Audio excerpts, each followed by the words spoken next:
Hi friends, welcome to my channel. ఇక అహల్య శ్రావ్యకి అమ్మవారు తగ్గాలని గుడికి వెళ్ళి బోనం అయితే సమర్పిస్తుంది. ఇక సమర్పించి పంతులు గారితో అంటూ ఉంటుంది, పంతులు గారు, నేను బోనం సమర్పించి నిప్పులు గుండం తొక్కాలి అని మొక్కుకున్నాను అని అయితే చెప్తుంది. ఇక వెంటనే పంతులు గారు, మంచిదమ్మా, నిప్పులు గుండం అటు సైడ్ ఉంది, వెళ్ళి అక్కడ నిప్పులు గుండం తొక్కితే మనసులో ఏ కోరిక అనుకున్నా ఆ కోరిక నెరవేరుతుంది అని చెప్తారు.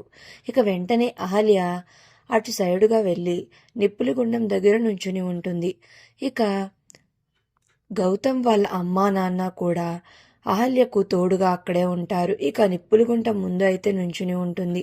ఇక తాను నిప్పులుగుండం తొక్కుతుంది అని తెలిసి గౌతమ్ అయితే చాలా టెన్షన్ పడుతూ కారులో వస్తూ ఉంటాడు.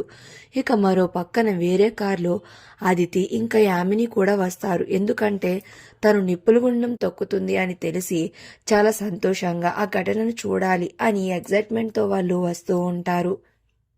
ఇక అహల్య నిప్పులుగుండం తొక్కే ముందు మనసులో మాటలు గుర్తుకు తెచ్చుకుంటూ ఉంటుంది. అది ఏమిటంటే, కడుపుతో ఉన్నవాళ్ళు నిప్పులుగుండం తొక్కడం, బోనం ఎత్తడం లాంటివి చేయకూడదమ్మా అని ఒక ఆవిడ చెప్తుంది.